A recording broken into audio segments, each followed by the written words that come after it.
Ah.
Wow.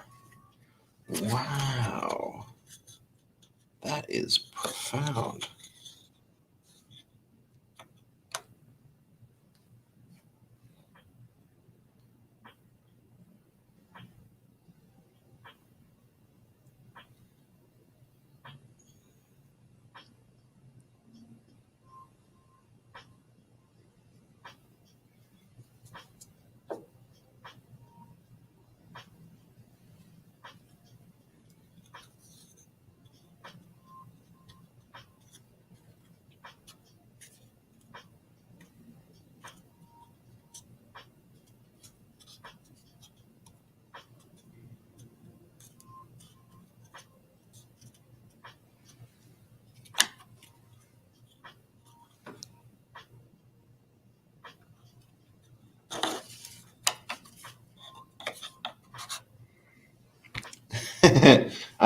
I think I have all the pieces, Todd.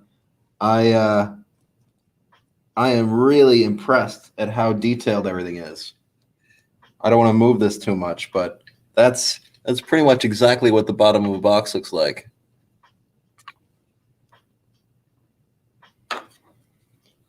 And this the Vivaldi boxes is not too bad for a first go around. I must say myself.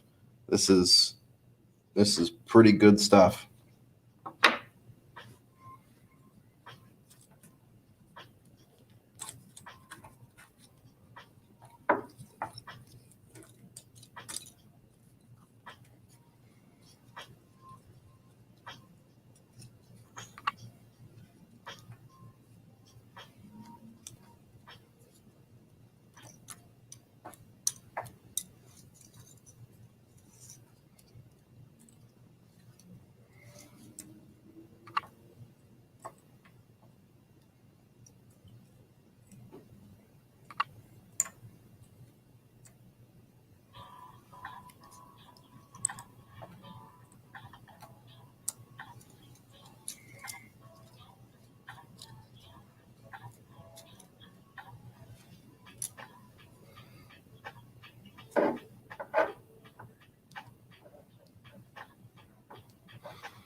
It also comes with little tiny bees, too.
Yeah. So I really like Type Bond.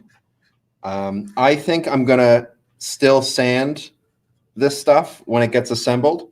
I'm only gonna do one hive with super glue, but I'm gonna probably try and find a happy medium between using wood glue and using super glue. I think for the frames, the super glue might be a bit better,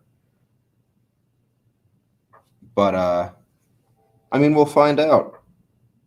I got a billion frames to put together, so I know I certainly have enough opportunity to learn. But I have, when I got this box yesterday, I assembled a few frames at home using different glues, and I found super glue to be pretty good, especially because I have the CA accelerator, so it dries instantly. But of course, today I forgot that at home.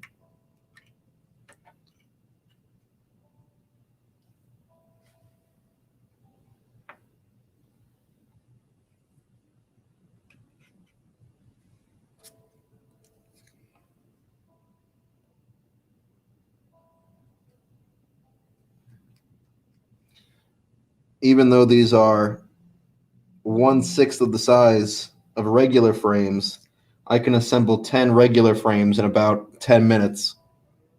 This has taken me quite a long time.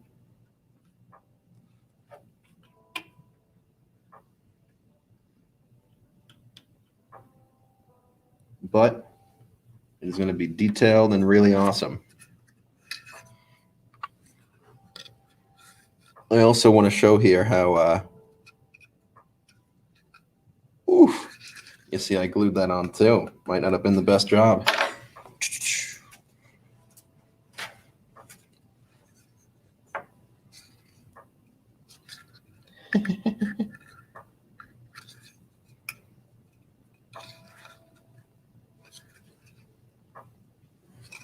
I might need a razor to recover this one.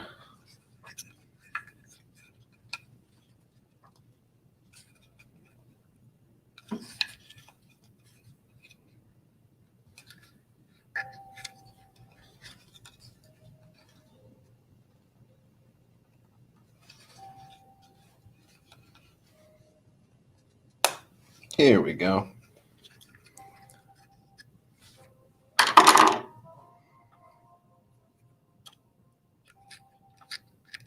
You can rotate this however you need. Oh! Even comes off if needed. Oh, that's the lid. So I did this one inside out.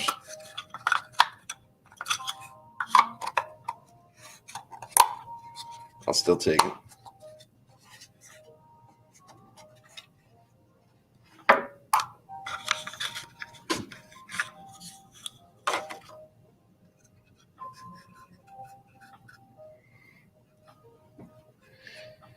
Yeah, I think a Q-tip might be a good move to get some wood glue in here. But I must say I was very happy when I saw these little inserts that go that supplement as frame hangers.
One.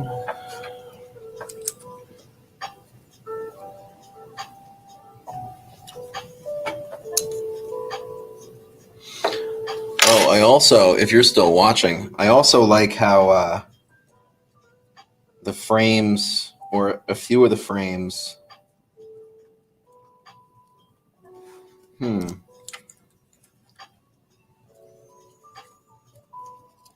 I'm not sure if you changed the format of the frames for cutting sometime within my order, but I like that you adapted the way the frames are cut so they're able to move together. Ah, this is an example where it's like slightly asymmetric, but it makes it all one cut instead of several cuts in between. That's a detail that I don't mind skimming out on because it makes the cuts go faster. And that is a detail normal people wouldn't pick up.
Oh, I see. I got a response back. Hold on.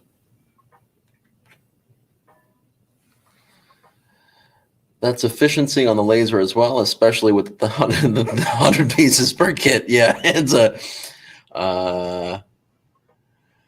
yeah. There's a million individual little pieces that come with this kit, and I mean these stacks. Even as a beekeeper, when you're getting your equipment shipped in, it is a lot of little pieces. You got to find places to store, and of course, in the real size, there's a lot of waste that you can get rid of when you're doing a small, tiny model like this. Oh, while you're here, I forgot what I was looking at, but never mind. I don't remember what I was going to say. I thought you did a light pass and just put honeycomb on all the surfaces before doing the actual cuts.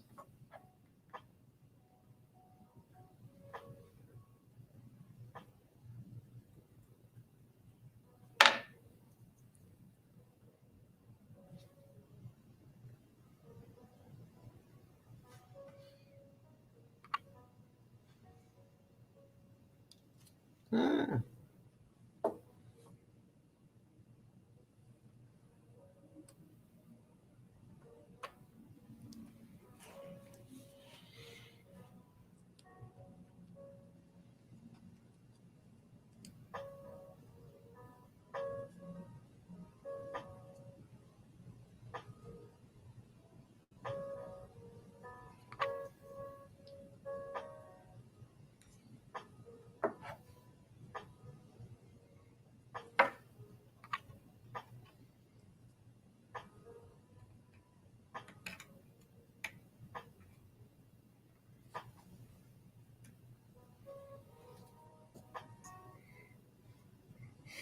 Jeez, 35 minutes. It's going to take me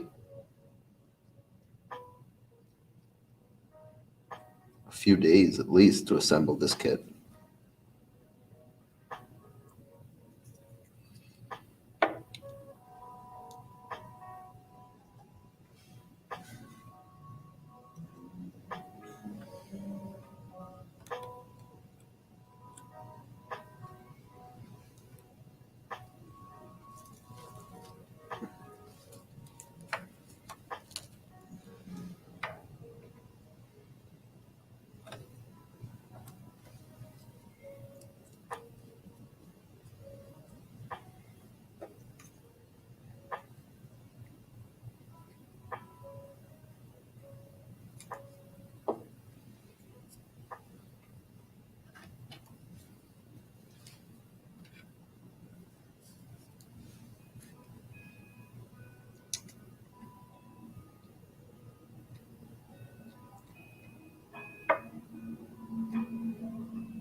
One, two, three, four, five. All right.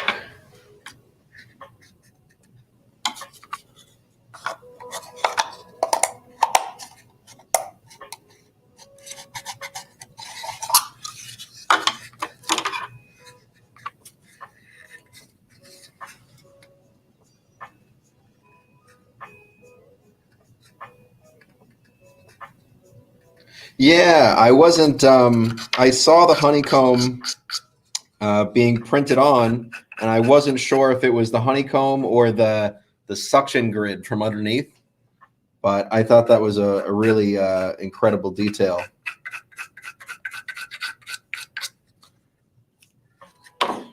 I do have a little spill out on this side from the CA glue, but I'm not too worried because I'm probably going to spar urethane the entire project. So not a humongous concern of mine.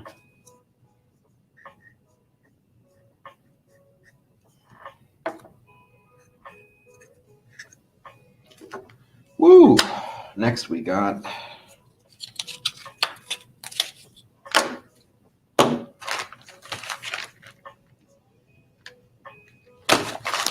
who was I messing with? And Todd, if you're still listening, you're more than welcome to share this wherever you guys do some marketing. This is just a way for me to generate content.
Oh yeah, that's a problem I encounter even with full size frames. They always want to dry a little crooked.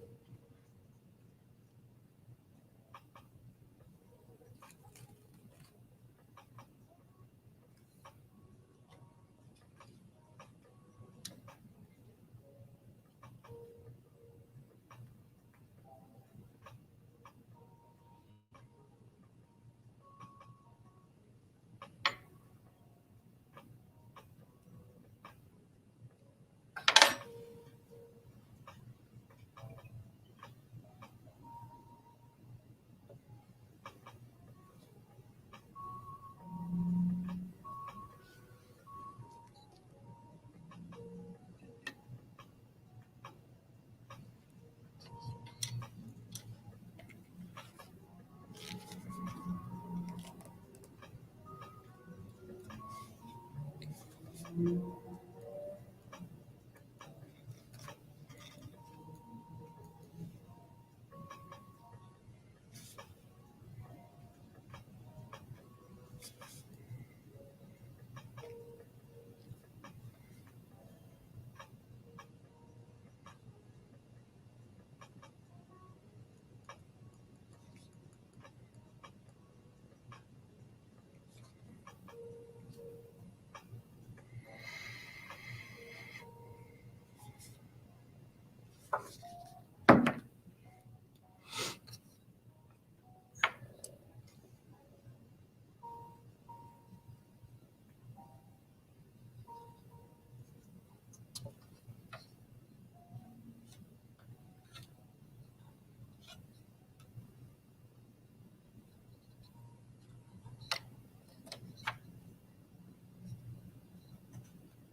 Beautiful.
The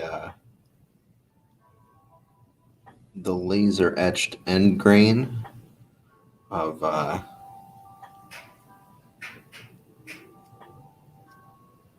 this wood is very thirsty.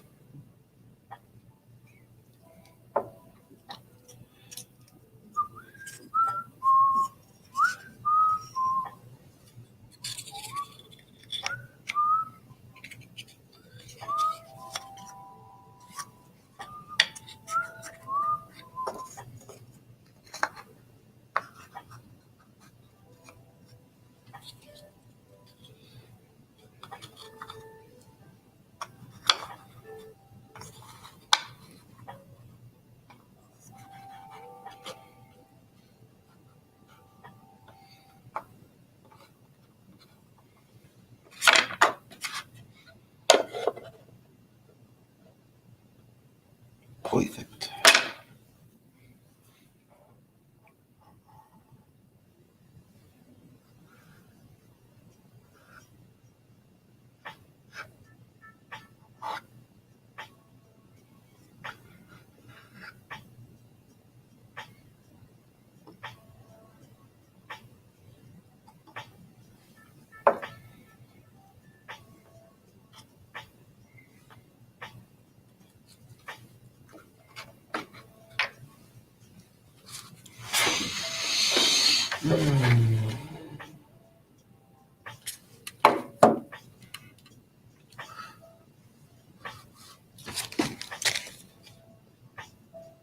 Medium frames.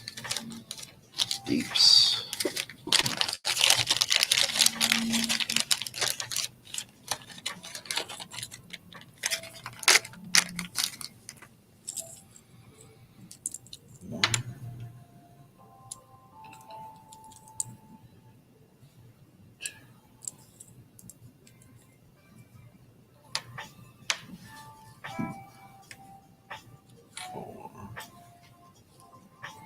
Okay. 5, 6, 7, and that is 8.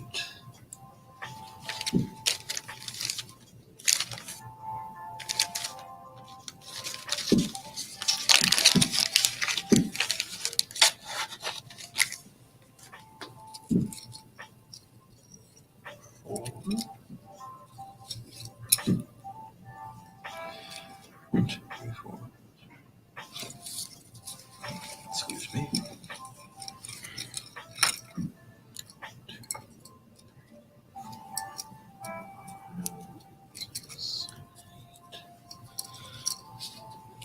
Bonus frame top.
Beautiful.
Hmm.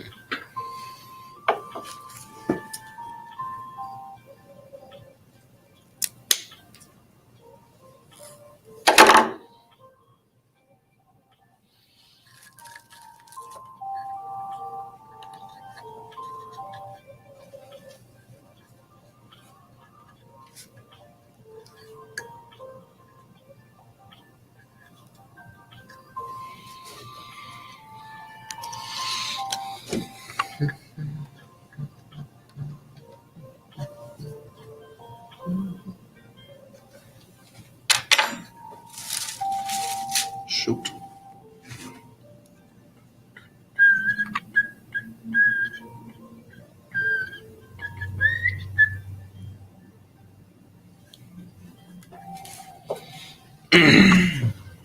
My notebook.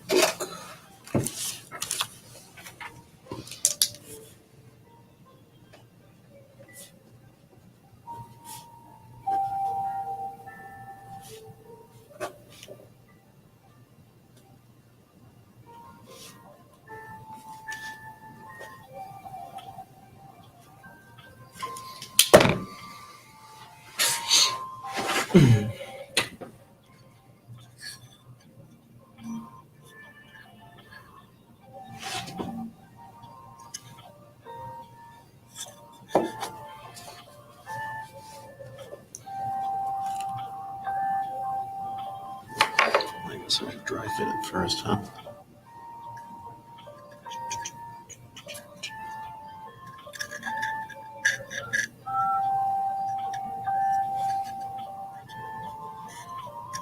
Oh.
Oh.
Not even.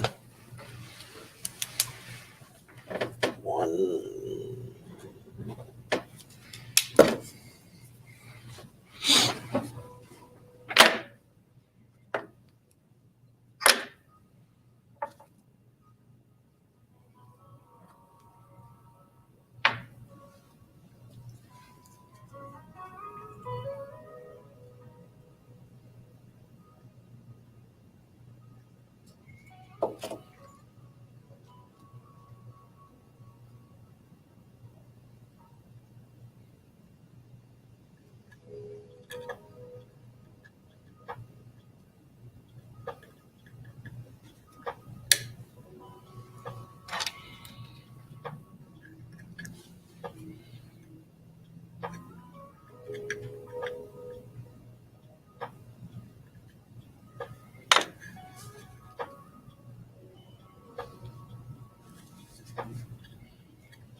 Beautiful.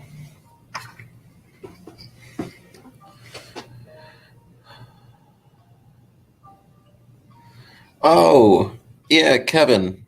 Very cool. I really appreciate the entire model. For the folks who don't know, I got this kit from Four Crows Creative, and the gentleman who designed the kit is over here, who's also a beekeeper.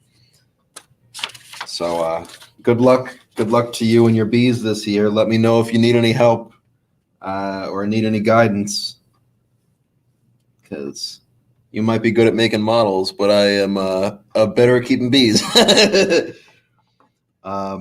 If you're still actively listening, I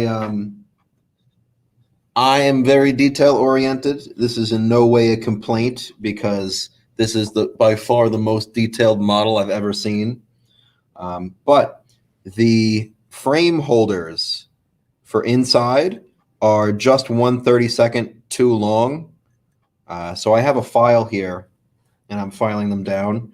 But just to let you know, that's a little bit of feedback so far.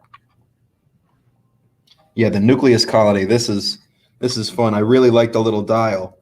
They let me see if I can find them.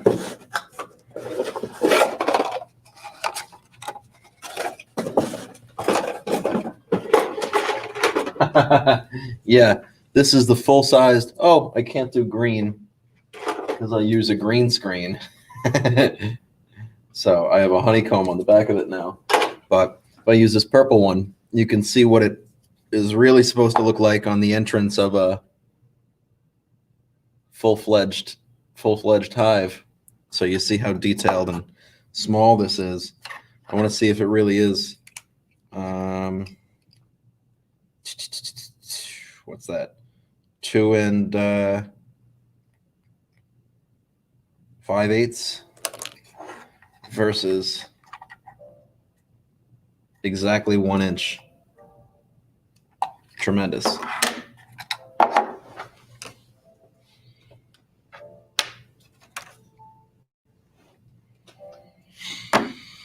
Hmm.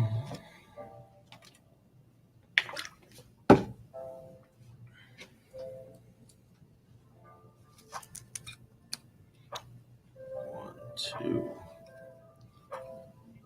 three, 4,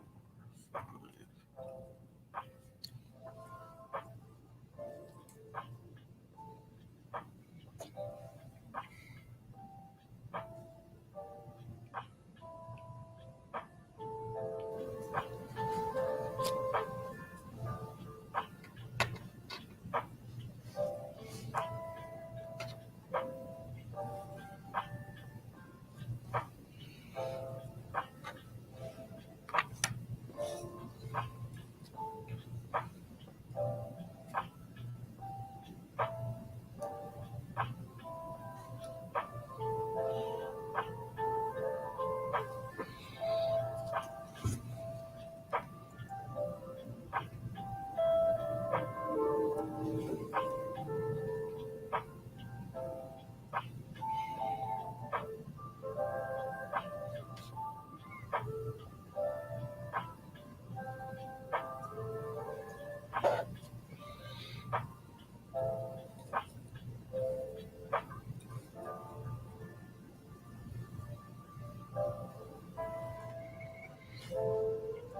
Shoot.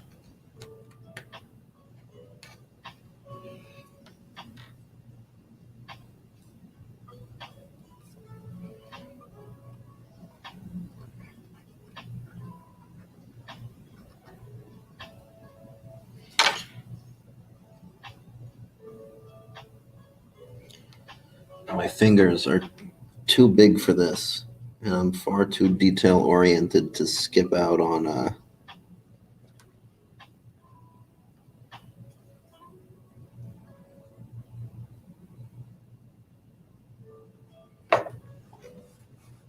details.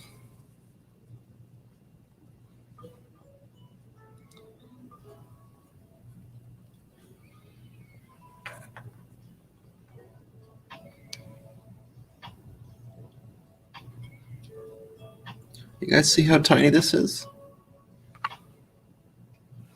Let me see if I can get my my props. This is where I do my weekly show.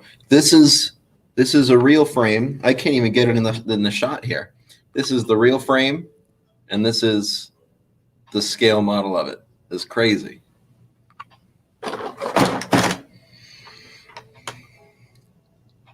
I'm glad you like the dial. It's not quite sure. I was not quite sure what entrance to go with. It's good to hear that you like the. Yes, exactly. This is pretty much exactly how I make my my nukes that I sell. This kind of structure. The only thing is I don't use a bottom vent, but a lot of hobbyist beekeepers have this style of nuke. So I'm more than happy to use it for demonstrations because this is what a lot of people are used to seeing. But the most important detail for me is that it has 5 frames because that is one of the only things that's actually standard in the beekeeping industry. Is most of the time nukes have 5 frames. But yeah, and I don't know if you were around when I pointed this out earlier, but I do see how you guys shifted your laser lines to make the cuts more efficient. That's pretty cool. Let me see if I can find the way they move back together.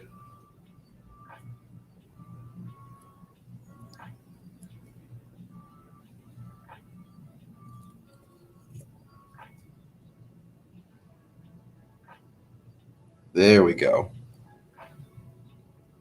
That's pretty cool. I love this I love the medium of plywood because it's really efficient in building not straight things. I also really love the use of lasers in production of products now. We're able to prototype things really fast, get things incredibly detailed. So doing a project, we're basically only able to do a project like this and to the details because of our use of lasers. The only obstacle that you have when doing a project like this is matching what ratio you want to use to the availability of the thickness of your available materials. So for the folks who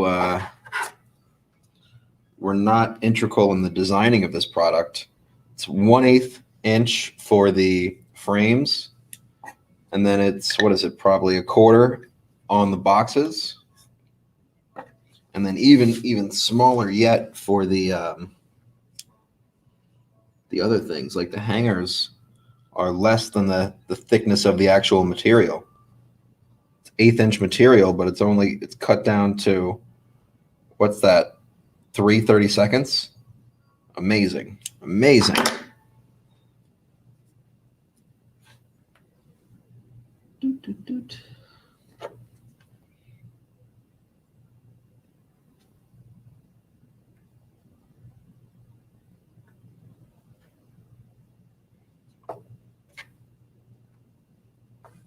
Ah, here we go.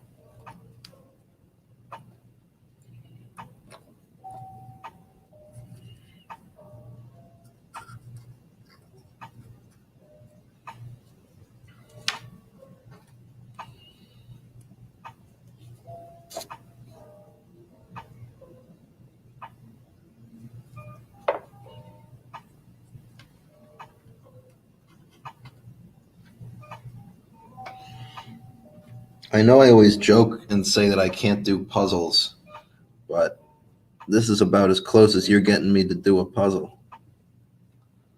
Even though I've assembled thousands of these frames in my life, it is certainly an obstacle to do it at this size.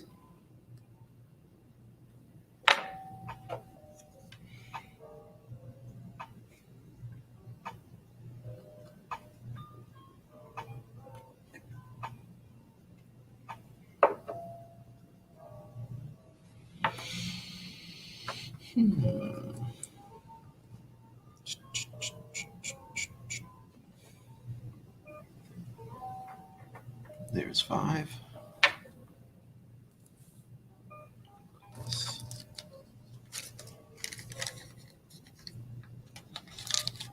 This away.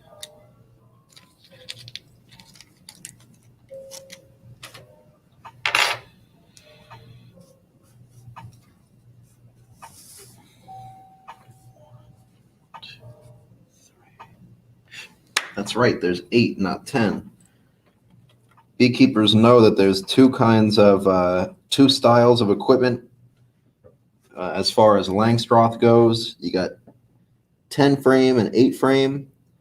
I and a lot of commercial people use 10 frame equipment, which is nice. Nothing wrong with 8 frame equipment, but it's just more of a hobbyist thing. And for folks who can't lift the heavy weight of the 10 frame equipment. But since I'm used to using 10 frame, it is funny having to transition my mindset to doing 8 frame equipment. Keep thinking, where are those 2 frames? Did I lose 2 frames? These are small enough where I could actually lose them.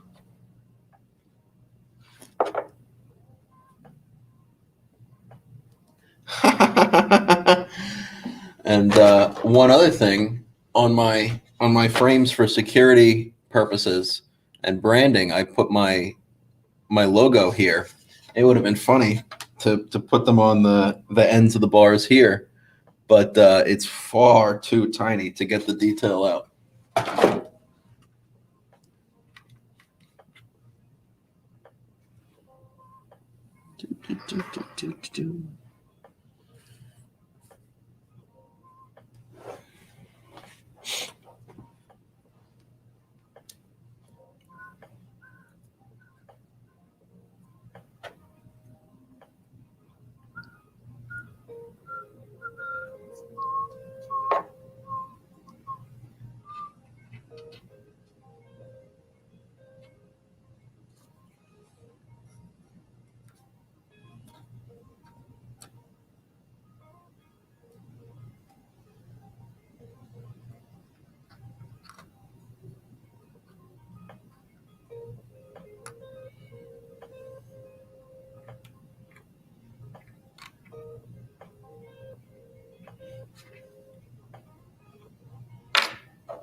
I also have a jig that I use. It's funny enough, I could probably build one small to use on this project, considering I have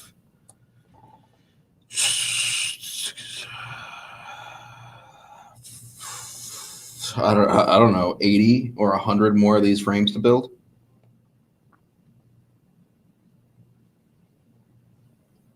Might be worth the effort. I also can't believe I've already gone through almost a whole thing of super glue. I'd rather use the small bottles and use a few of them than buy a big bottle and have it go to waste.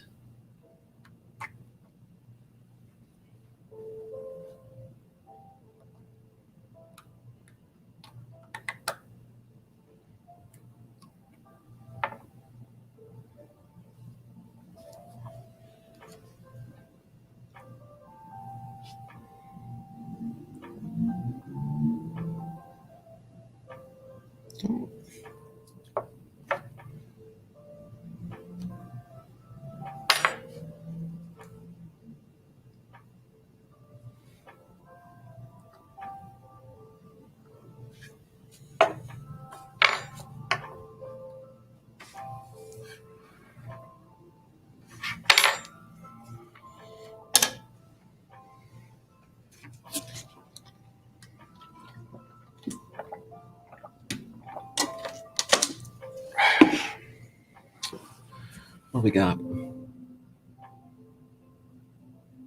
Kevin used 8-frame equipment in the kits because the supers looked too square with the 10s. We liked it a bit more rectangular shape. Yeah. No, I definitely agree. As far as this goes, you have the right proportions.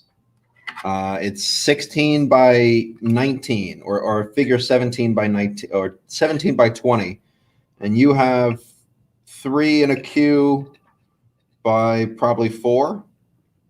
Yeah, that's a good. You have the same aspect. So even though it's 3 frames, I'm sorry, 8 frames, it fits aesthetically. It fits better using 8 frames than 10 frames in this situation. And I'm sure that really depends on the availability of super thin plywood. Like, what's this, an eighth? Yeah, thin stuff. I like it.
Yes, it definitely would have been torture for you guys to have to go through and build these all yourself.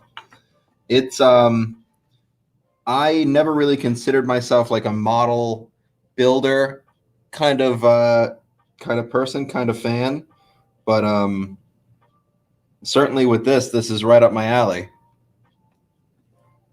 Yes, definitely a kit. I'm gonna I'm gonna share this on your Facebook if I'm allowed to make a post with it. Oh, you guys did. Perfect. Thank you.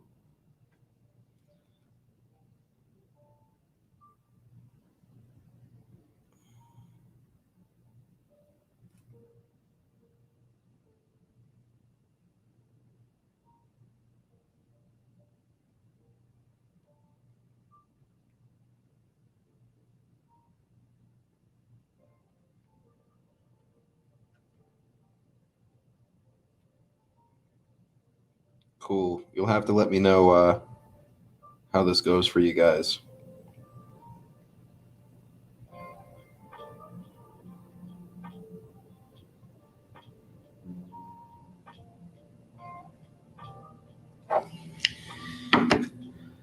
Cool.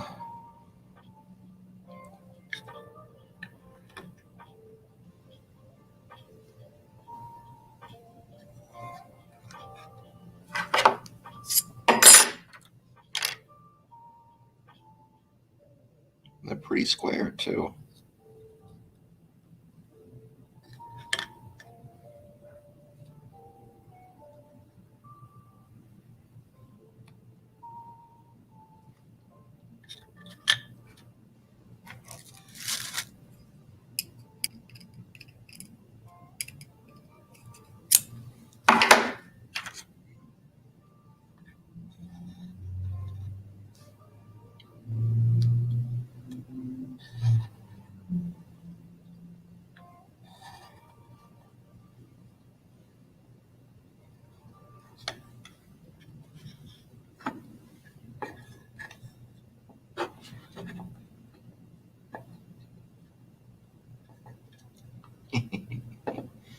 All right.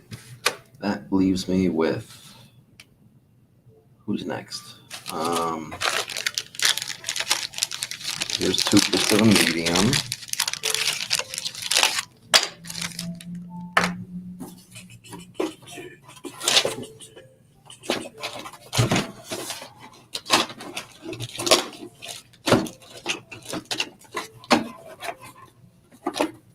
Cool. 1, 2, 3, 4. 1, 2, 3. That's why.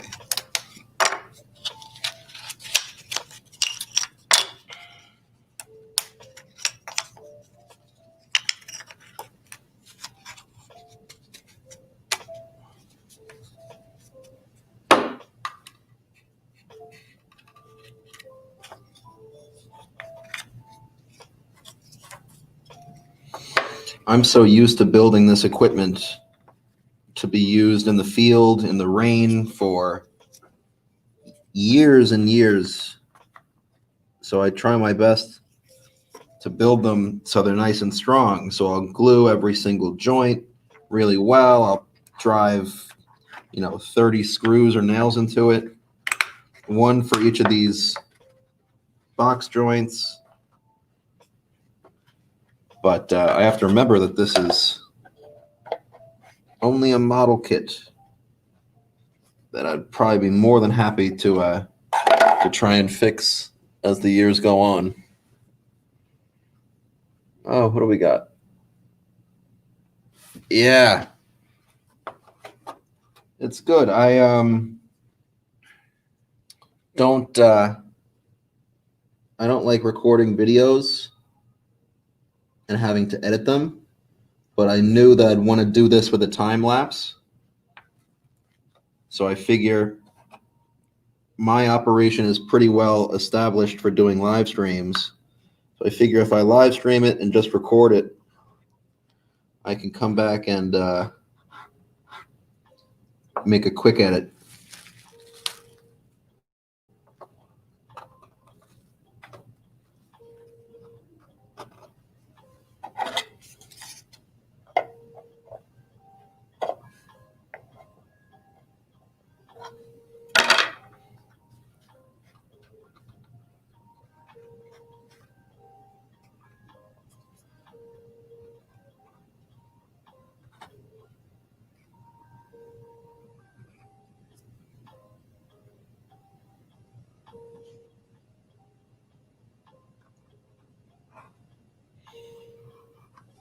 Yeah, Type-On.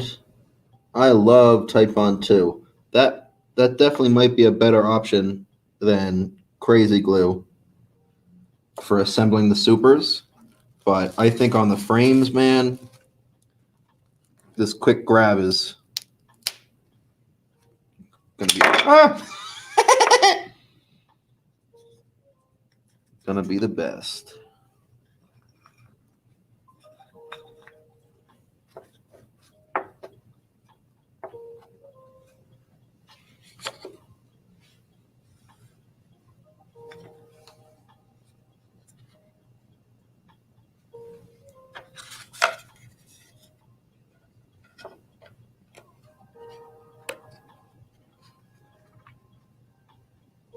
Beautiful.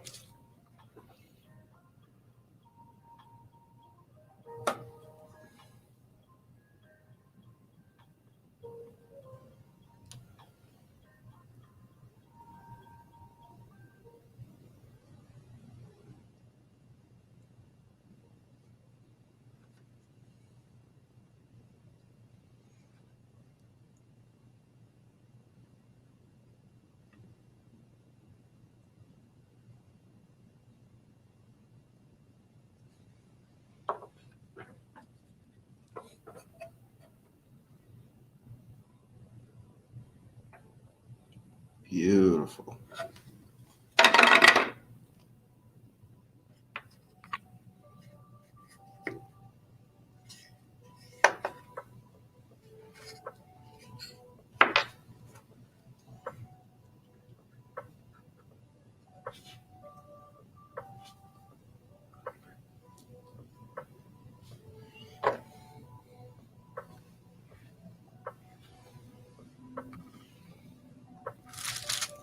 Definitely bummed I left my accelerator at home.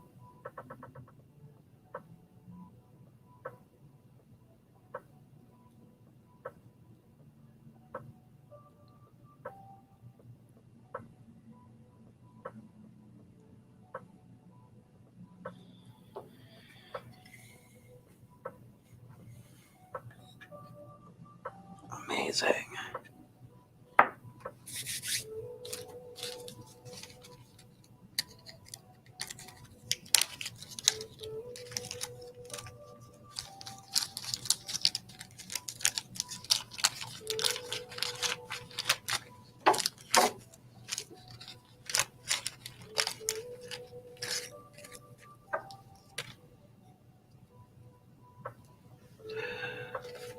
That's a frame. That is the entrance reducer. Holder, holder, holder, holder.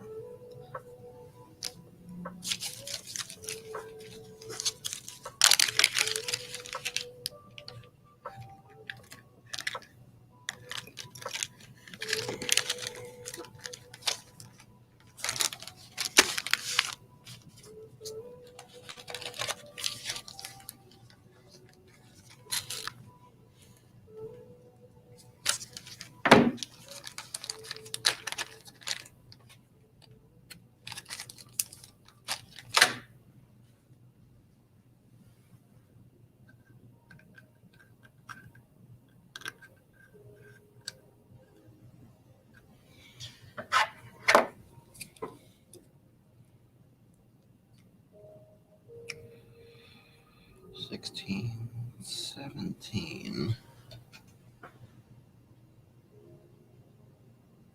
16, 17, 18, 19. Yeah. Needs to be 18, 30 seconds, it looks like. 2 and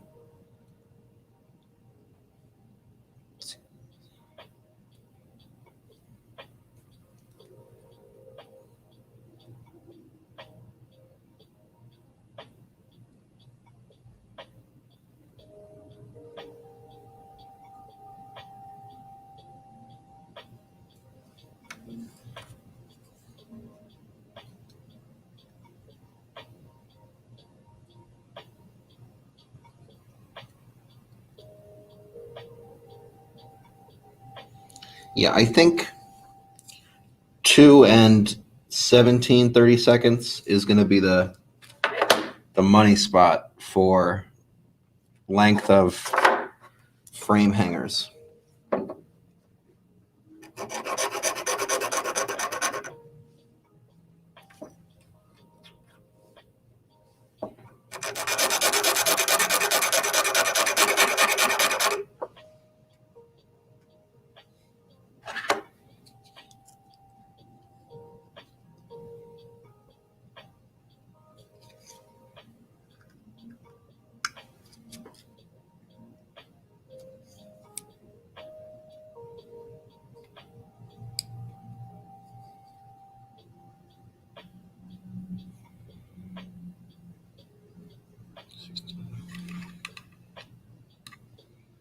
Sixteen, 17.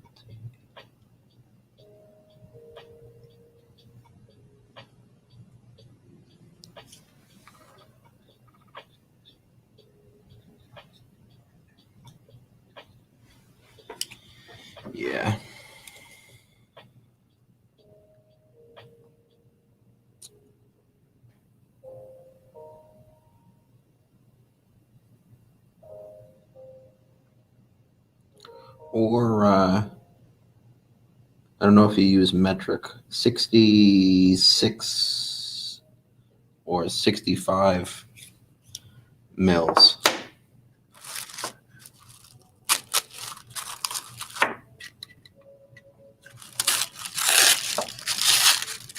Well,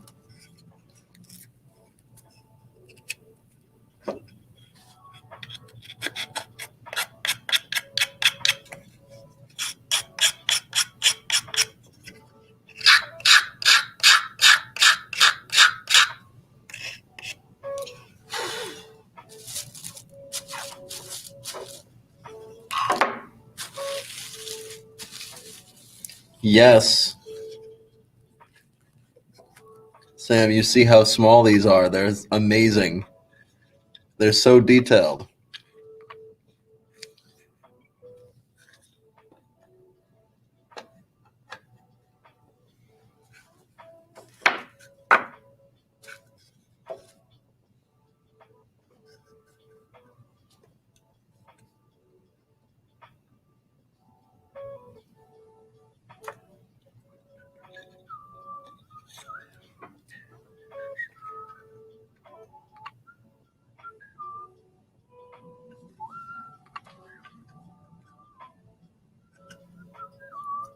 Ah.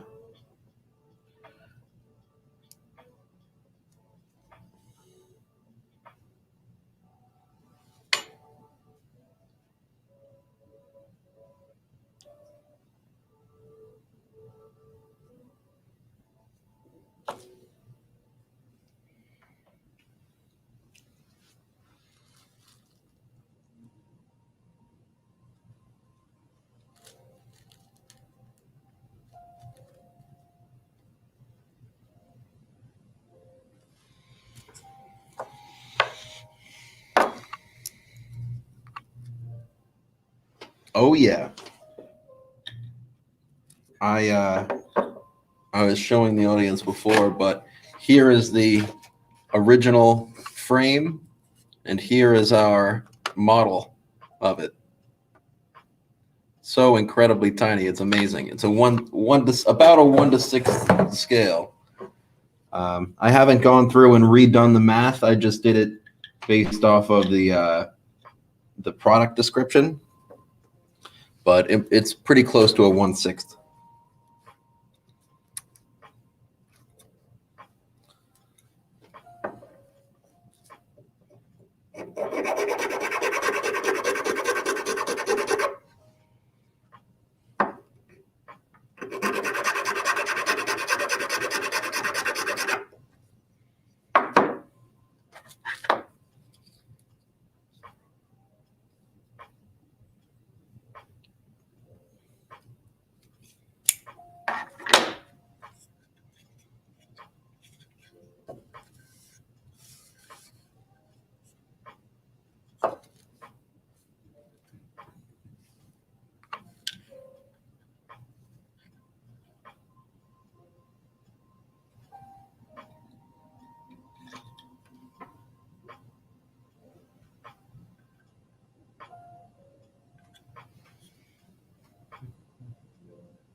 Ah, no.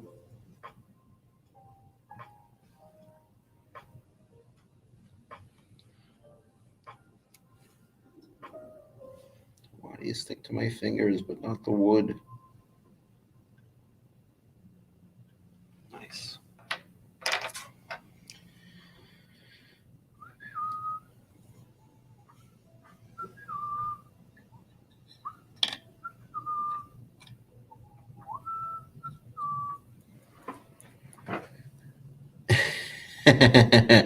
How many of these boxes am I making? I ordered from Four Crows Creative. I ordered. They sell a model that looks like this. I ordered 3 sets, but double. So it has 2 of this size, 2 of that size, plus a few special beekeeping educator models, like pieces. Like this is not necessary for everyone to have, but since I'm going to be teaching beekeepers with this set, this is a winterization tool used in the Northeast, and it's crucial for beekeeping here in Pennsylvania. But not everyone needs or uses a piece like this. But I'm glad that I have it. I'm sure I forgot something, but they seem pretty really receptive over there. Also, I have, where is it? Somewhere. Oh, here it is. My queen excluder. This is used in beekeeping too.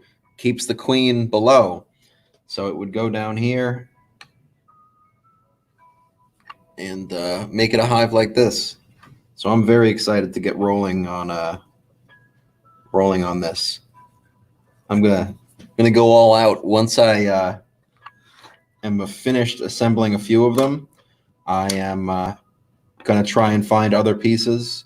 Like I know they sell little tiny dollhouse bricks and things like that. So I'll try my best to find everything appropriate and small. But what is it? 4 times 3. So that's 12 boxes plus all the other parts. So I don't know. There's definitely a couple hundred pieces here to be assembled. But that is the deal.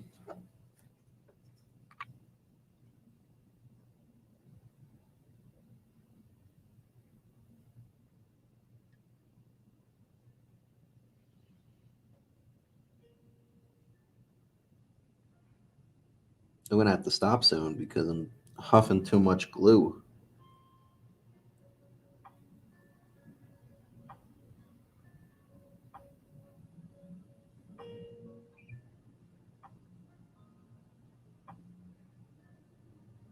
I hope I don't get copyrighted for using for listening to the Chill Beats playlist on YouTube, huh?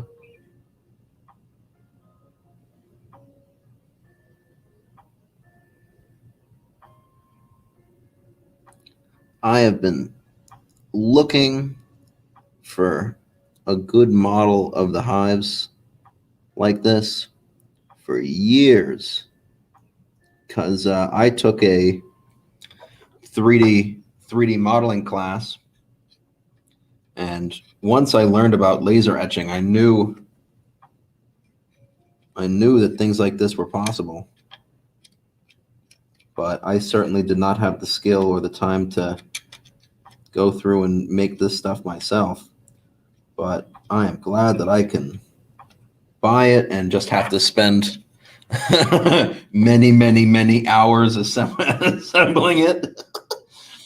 But this is fun.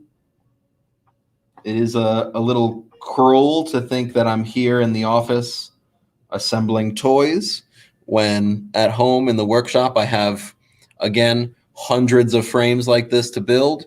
But, you know, that's neither here nor there, I guess.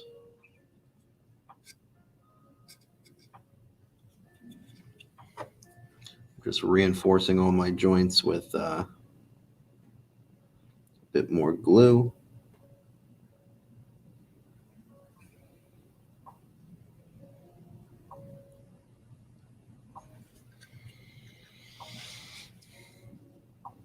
You guys see that? I hope my big fingers aren't in the way.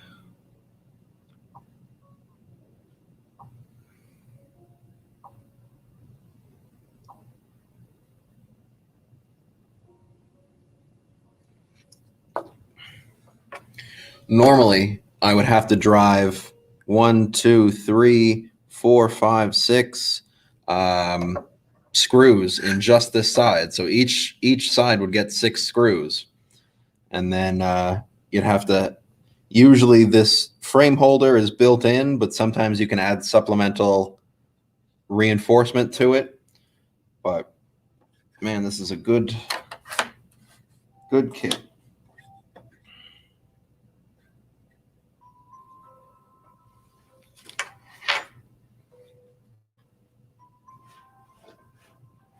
Yeah, I think everyone wants a laser cutter after they take a 3D class.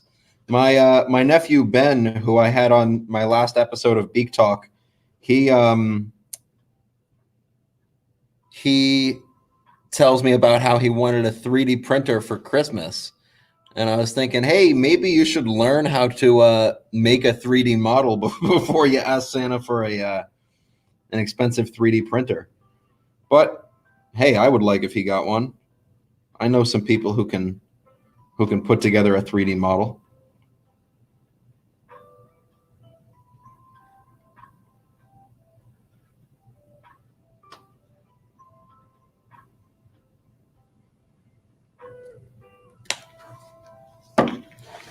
Whew.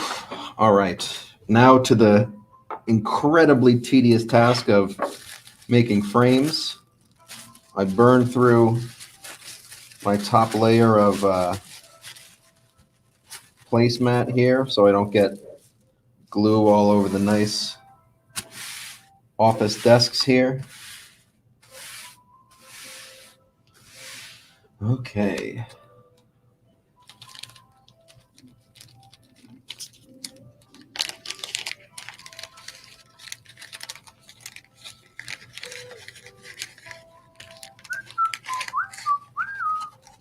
Oh.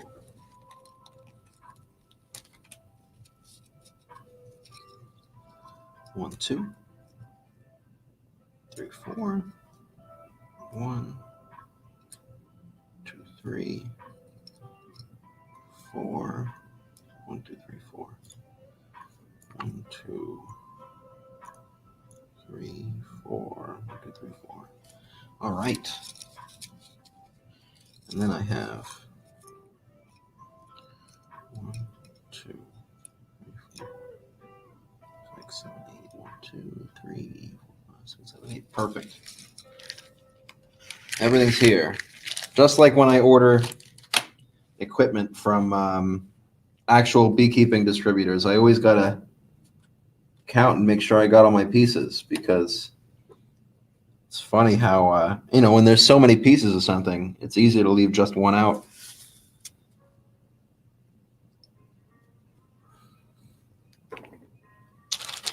These.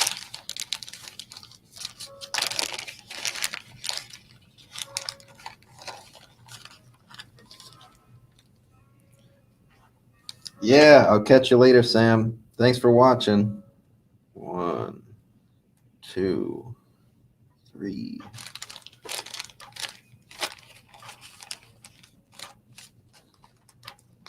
4, 5, 6, 7,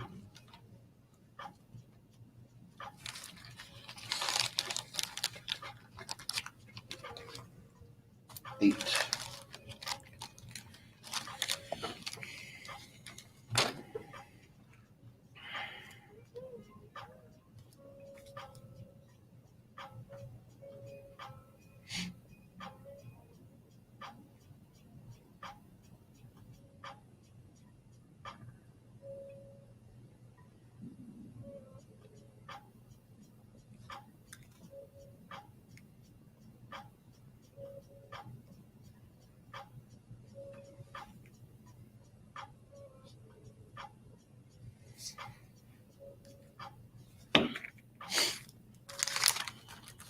That's a lot of glue. I don't want to speak too soon yet, but I think these aren't as glued up as I was expecting. I'm only halfway done with the frames for this single hive.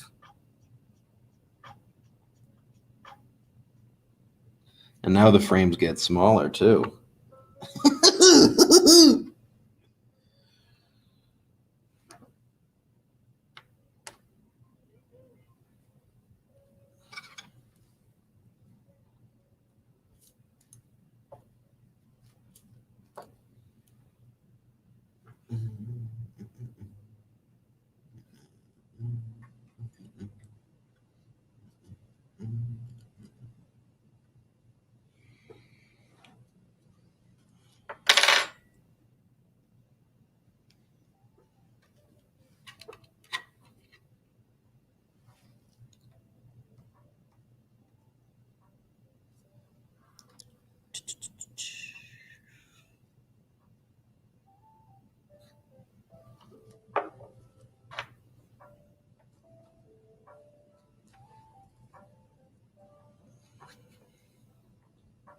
I might have to use a like a hypodermic needle on these little tiny medium frames.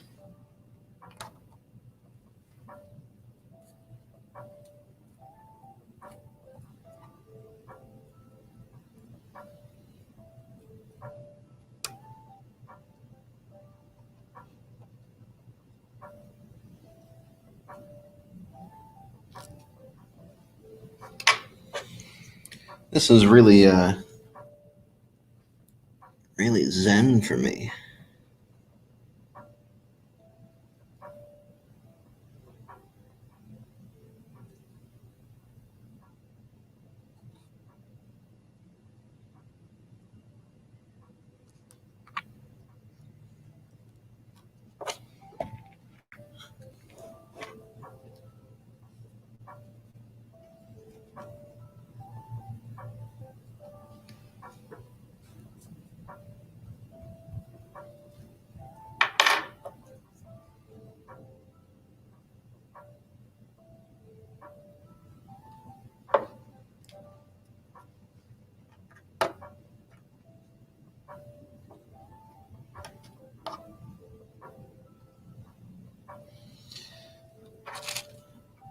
To be honest, I like using the CA accelerator, but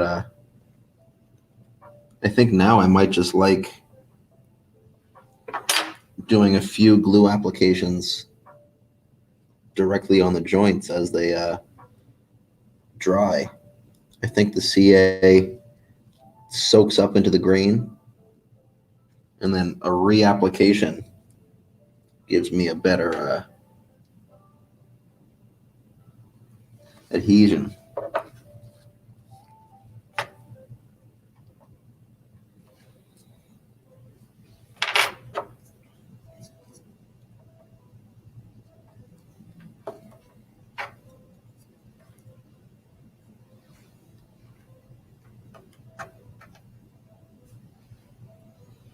Otherwise, this is pretty cool.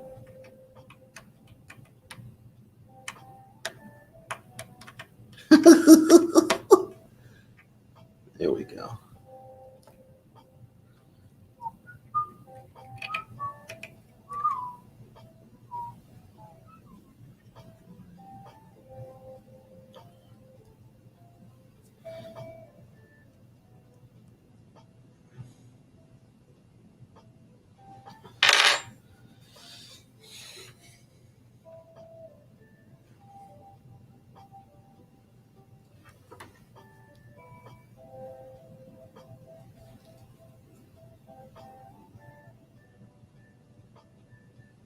There are so many details that would just simply not be included if this project wasn't done with a laser engraver.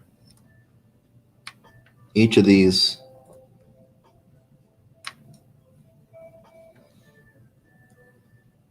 frames have a little honeycomb.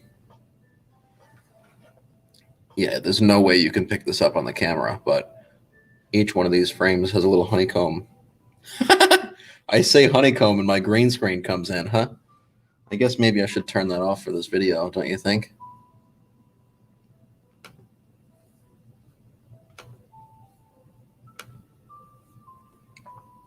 That might make everything move a little smoother.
Ah.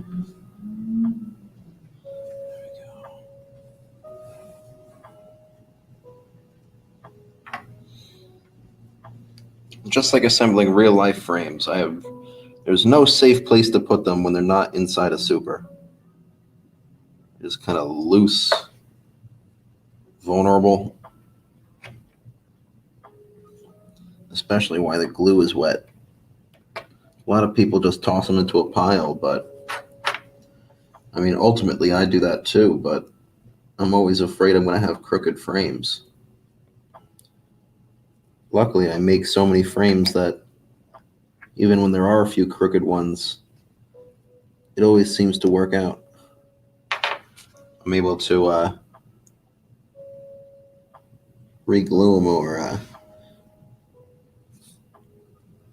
even just cull them from the start, use them for swarm traps or something.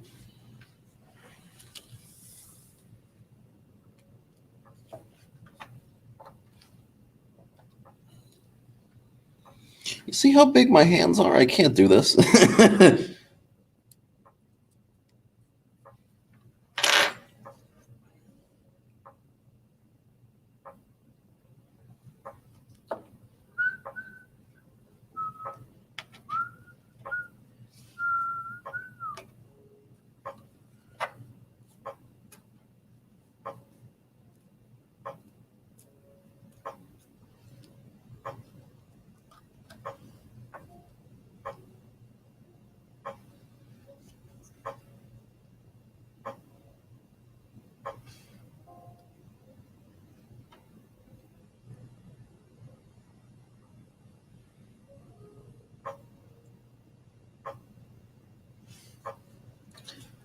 I'm sure any educators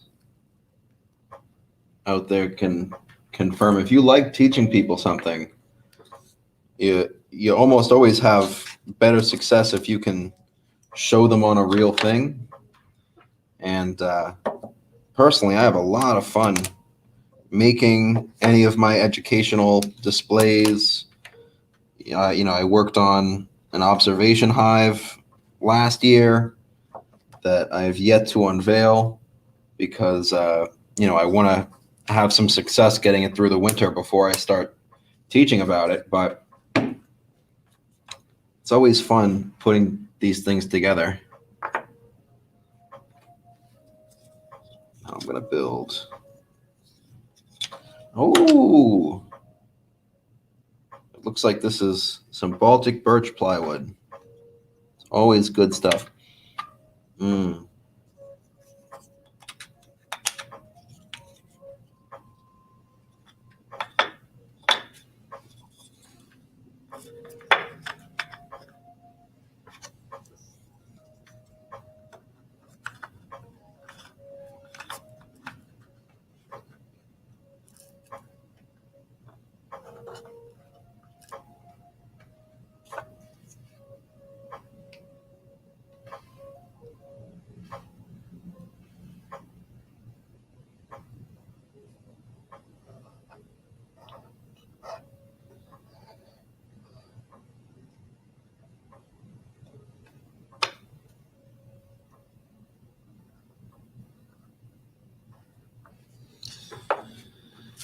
Ah, those frames should be dry by now.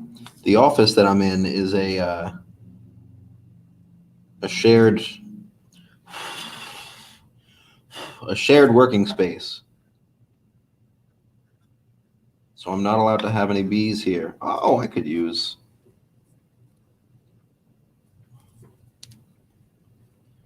the power of rubber bands to my assistance. I'm glad I'm working out the kinks on the first set, considering I have 3 sets to build. But all 3 sets are going to be a job for another day because one man can only take so much glue.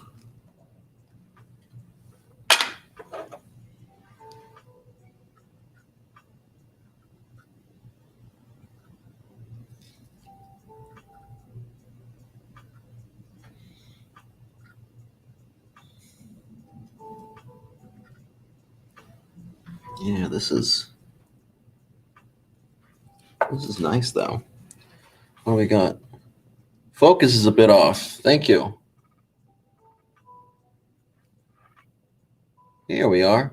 Kevin finished adjusting the length of the frame hangers. Thanks for the feedback.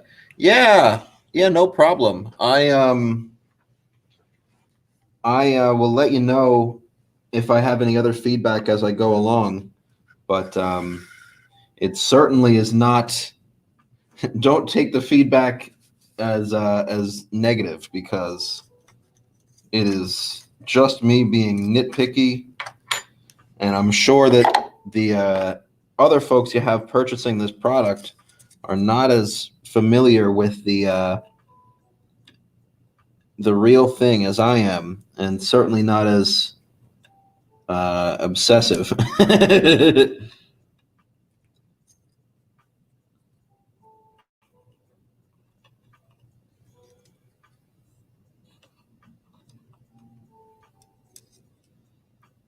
You can see as I'm building this, I'm staggering the tasks. I'll build the frames, give them a moment to set, and then I'll build a super. While I'm waiting for that to dry on one side, I'll reinforce the frames.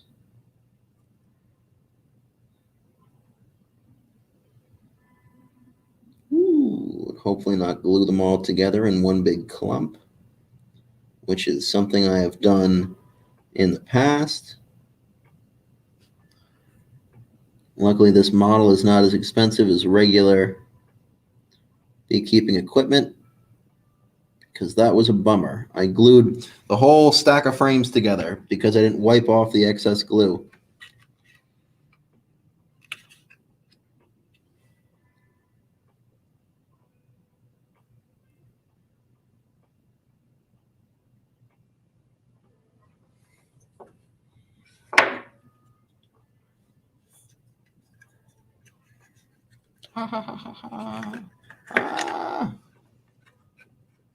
Here we are. No, that will simply not do. Oh. I have to hold it.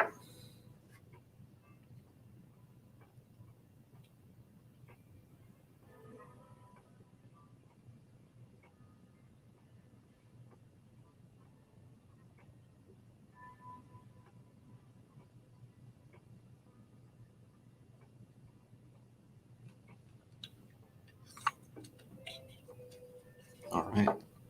That, my friends, I think is the next super that has been assembled. This one is still square. Oh, here's a little bit of feedback. This this wooden rim looks like it's a 32nd or so. I didn't measure it before I assembled it, but it looks like this wood is about a 32nd. I don't know what the I don't remember the efficiencies of shipping. Hold on, let me look.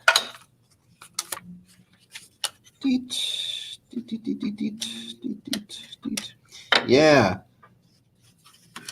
If you would want, instead of using the 1/8 inch material to cut this, and match it with the 16th material, or what did I say, 32nd? 1/32, and that is an 1/8. Yeah, to be honest, you could probably make this with 2 rims out of the 32nd material, and that would be pretty spot on to the ratio of an actual thing. Although that might run you into some other issues with the wave and the grain of the 32nd material, because this looks like, holy cow, is this 3-ply or was it cut in 3 passes? Can you guys tell me that? If I got anyone from Four Crows still on, this 30-second material, is it 3 plies or is it cut in 3 passes? Because if this is 3 plies, that is profound. I like that. Anyway, back to this. Wait a second. That is there. Boing.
Good stuff.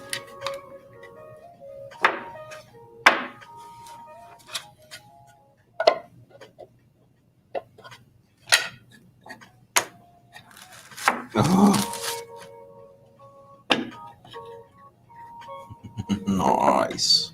What do I need?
Mwah.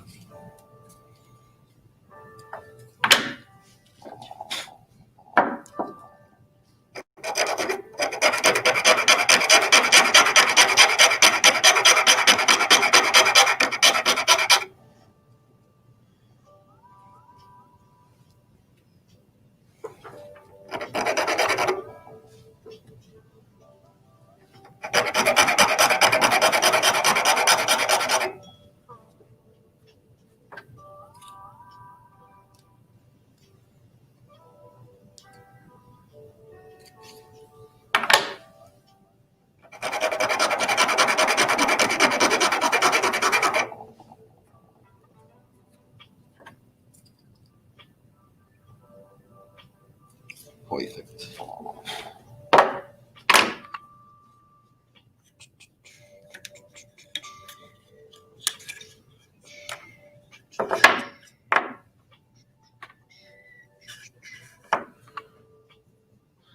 Feedback is always welcome. Yeah, you guys definitely do a great job. And that is 3-ply, that is tremendous. That is beyond really what I can comprehend. My hands are too big. Whenever I do woodworking, 1/4 inch is about as small as I can get before I start breaking stuff.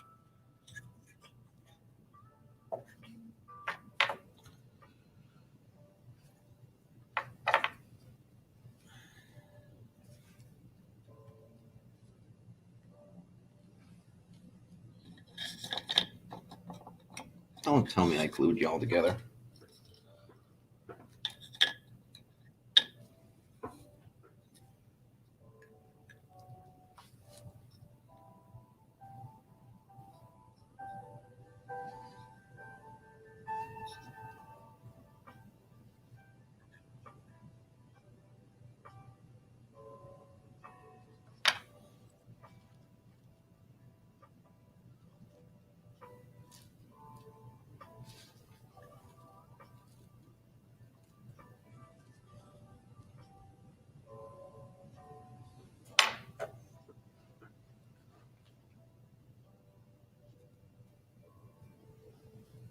Yeah, it looks like 18-30 seconds is the place to be on these frame hangers. We didn't use the 1/32 on the inner cover frame because it tends to warp. Yeah, for the queen separator, we tried 32nd again, but it warps too much. Yeah, I agree with that. When we're doing models like this, you gotta, you really gotta dance with what is practical and what is accurate. The fact that I can see this in between the boxes, the queen excluder, and also move it without breaking it. Because this 3-ply I would crush. I was terrified as I was putting this together.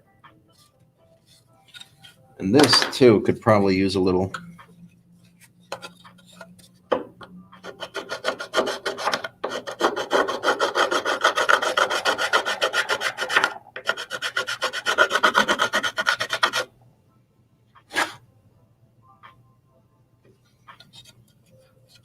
The CA glue stands a little proud.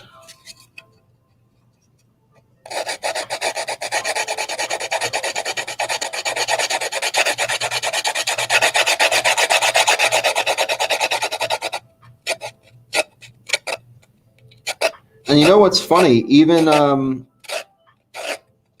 some beekeeping hardware producers like Flow Hive, and I believe Hoover Hives, they use a laser to cut their actual 3/4 material. It's definitely a higher power laser y'all got over there. And where are you from again? Michigan? Yeah.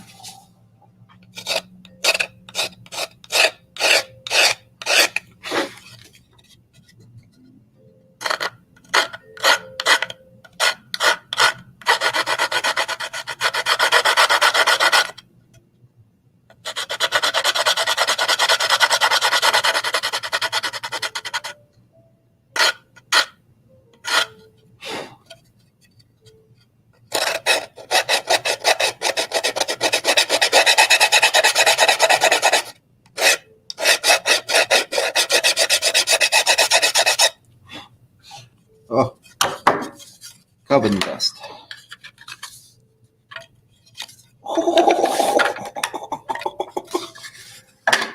Awesome. These are all glued up nice.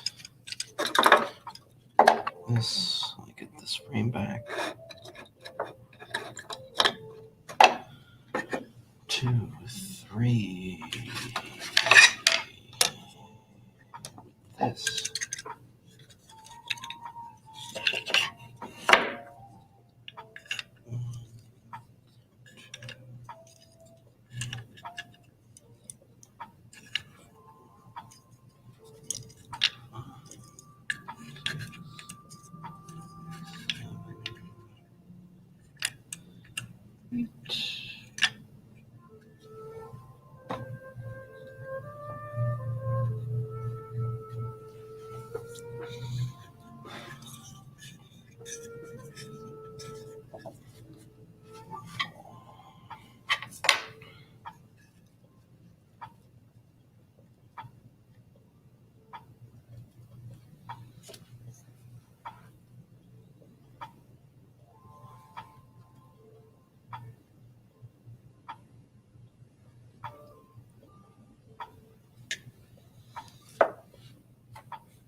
This is what we call in the industry a monster hive.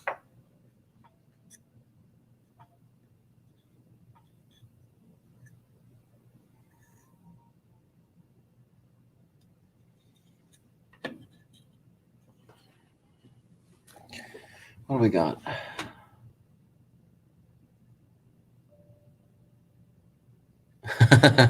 Yeah, more power. All I did when I was taking the 3D class, the most I did was the 3/4 that I could get at the home center, which was actually not 3/4. It was like point 2 or 0.21 or something like that. So I designed all my models thinking that it was a true 1/4 inch, and then I had to go in and resize my little insets and stuff, which was a bummer, but also a rookie mistake of building a precise model without actually knowing the true measurements of my material. You learn as you go, right, guys?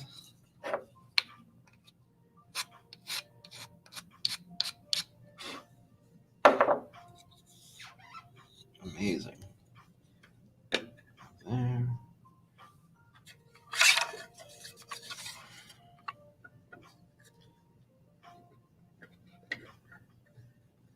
This is what the fully assembled monster hive would look like. Out in your yard, this would probably be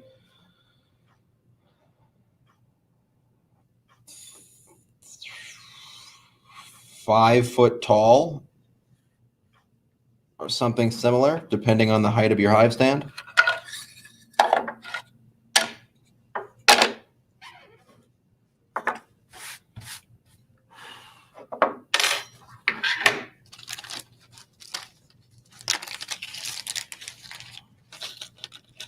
That's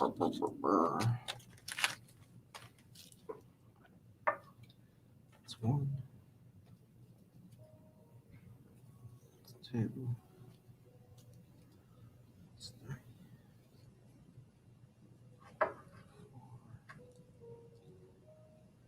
5,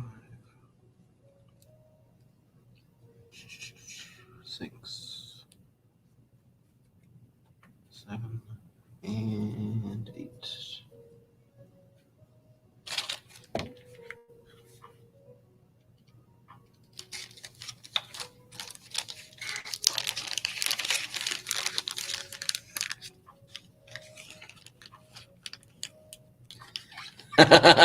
Yeah, 300 linear feet of the wrong material definitely sounds like an absolute nightmare, especially when you guys use material a 16th of an inch at a clip. 1, 2, 3, 4. I used to work at a Lowe's, and it was fun because I would get free materials that people left behind, or like packaging when we had products shipped in. But yeah, I couldn't use a lot of it because it was all not the right sizes, not the right shapes, all that stuff. Okay. You guys see everything? Yeah.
Yeah, I don't know. I don't know how many other beekeeping educators out there would be interested in a kit as detailed and extensive as I requested. But I'll definitely shoot you guys an email when I'm done with this, with what I think the more average educator might be looking for. Because I know a lot of universities teach a beekeeping class. I would love to become a professor of beekeeping after I get another degree. But yeah, this is really cool. To the folks who don't know, this is a model of the Langstroth Beehive, which is the most common hive configuration used in the world, with the exception, of course, of a hollowed out log, which you can't really beat for some of the um, lower income countries. In America, we have rules against keeping hives in logs that you don't have little frames that you can move. But most places all around the world use this configuration called the Langstroth hive, and it's actually a product of Pennsylvania. I am here in northeastern PA and love the bees, love teaching about the bees, and I am really proud to say that this is a product of Pennsylvania. Uh, in the 1850s, Reverend Lorenzo Lorraine Langstroth invented this system because prior to this system, the invention of the movable frame, like we see here, you take one, you can move it out of the hive. Before this, bees were kept in logs or they were kept in those skips, which are the classic like basket or wicker nest looking thing that you see in movies and old timey pictures. The downside of using a skip is that the bees work very hard on making honeycombs, and it's more of like an infrastructure investment on the part of the hive. Without the movable frame, the beekeeper would have to destroy the wax and the comb of the hive every time they do an inspection. Now, don't get me wrong, before the 1800s, if you were a beekeeper, you were less of keeping bees and more of having bees and only really messing with them when you really, really needed to, which was when you were catching a swarm, which modern beekeeping has preventative practices to prevent swarms from ever even happening. But otherwise, you were checking on them to extract honey, which is not their favorite part. Uh-oh. Hey, this one came with a little free paper. Anyway, movable frame hive, great invention. Reverend Langstroth came up with that while he was doing some research in Philadelphia. And basically, it allowed us humans to observe the bees, to move and divide colonies, all without really disrupting the bees very much. And since then, there have been many other additions, edits, modifications, and other configurations of the movable frame hive. But what we're looking at here today is, of course, a mini version of that classic. I don't know about other states if they do this. I'm sure they do. But here in Pennsylvania, wherever there's a historical event or building or location, they'll put up a little blue plaque that talks about the importance of that location. And somewhere in Philadelphia, I think in North Philly or South Philly or something like that, there is a plaque for Mr. Langstroth, Reverend Langstroth, which is pretty cool. Next time I'm out there, I'll have to pop a look.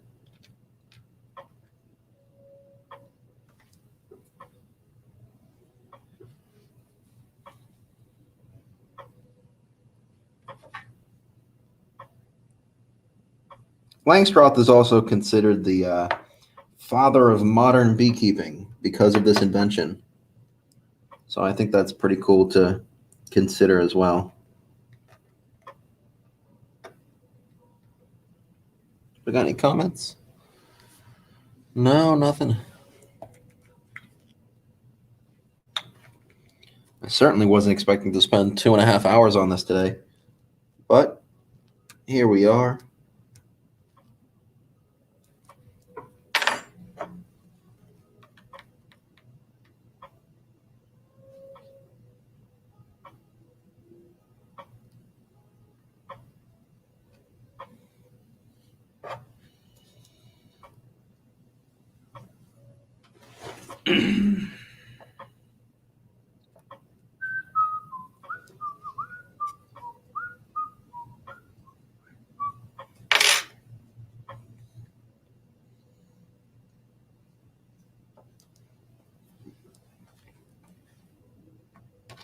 Gonna have to run out and pick up more super glue. Looks like it's gonna cost me about a bottle per hive.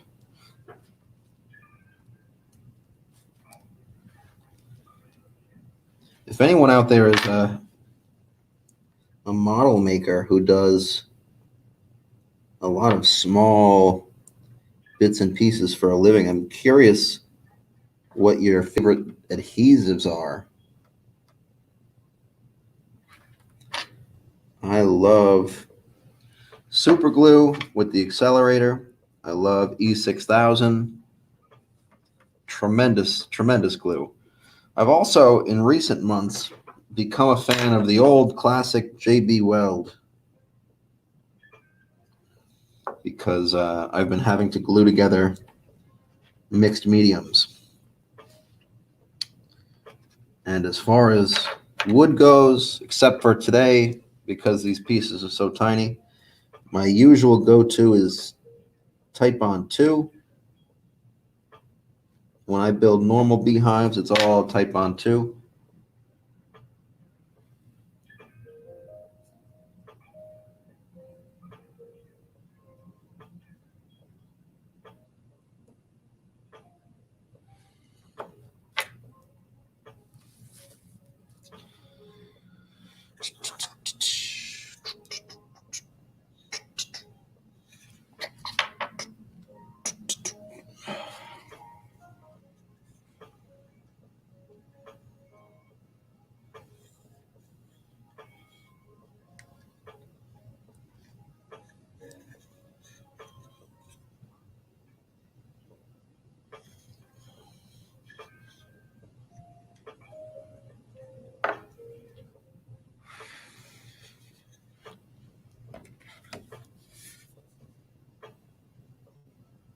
Oh, speaking of Philly, they have their monthly beekeepers meeting tonight. So if you are interested in beekeeping in the city of Philadelphia or even in Pennsylvania, you can go give their Zoom a look tonight.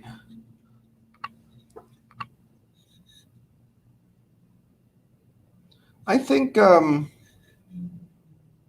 I've gotten better at putting together these supers with super glue.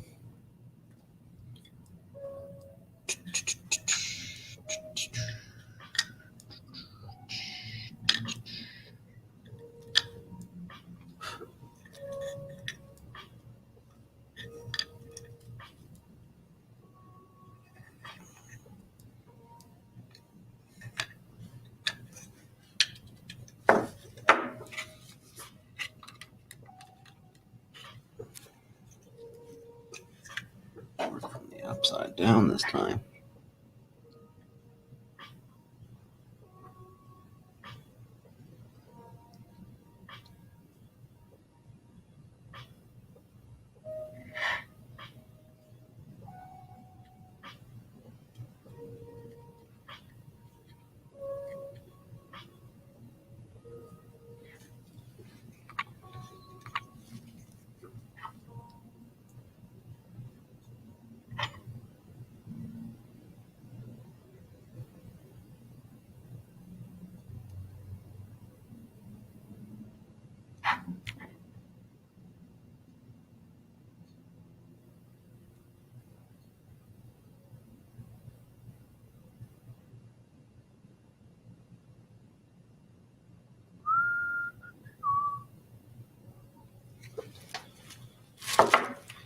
Oh, yeah, that's crazy.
Whoop.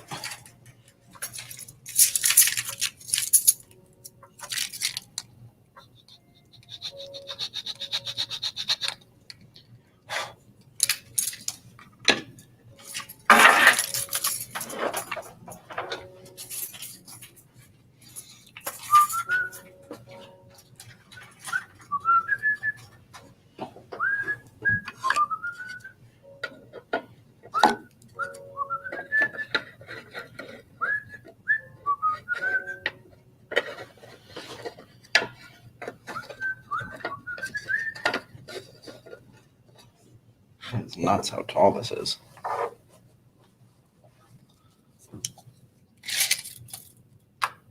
9 inches tall.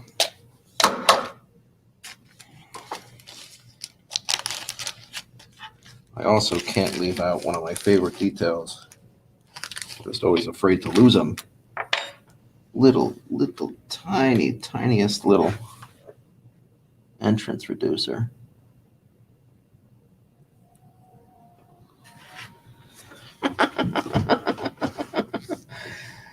Oh, wow.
All right.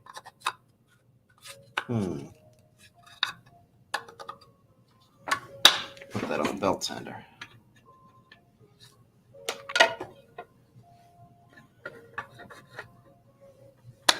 Nice.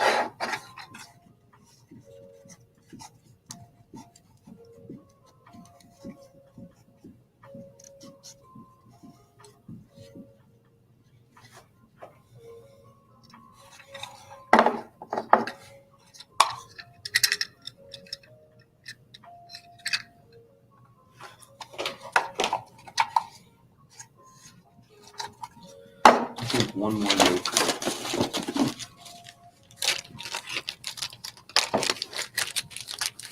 And I will be done for today.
Starting to stick to the bottle.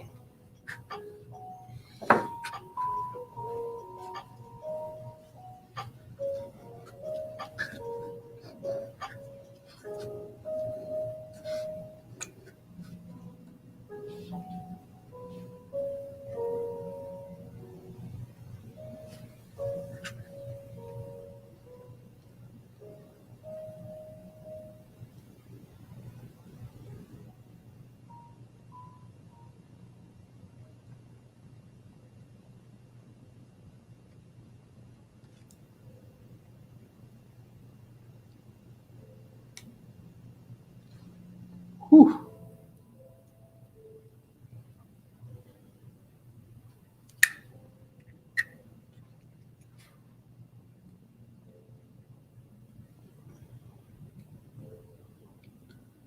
I don't know if I've ever had such a personal relationship with super glue before.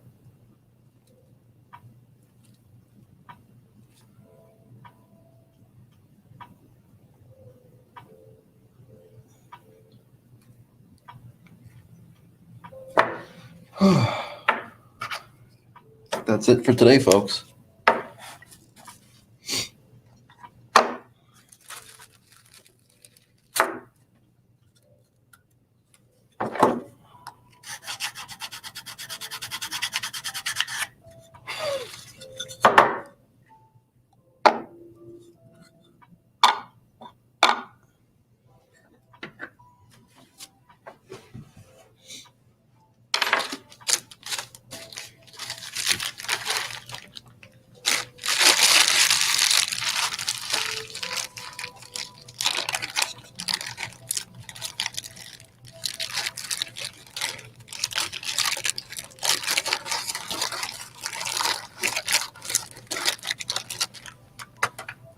All right.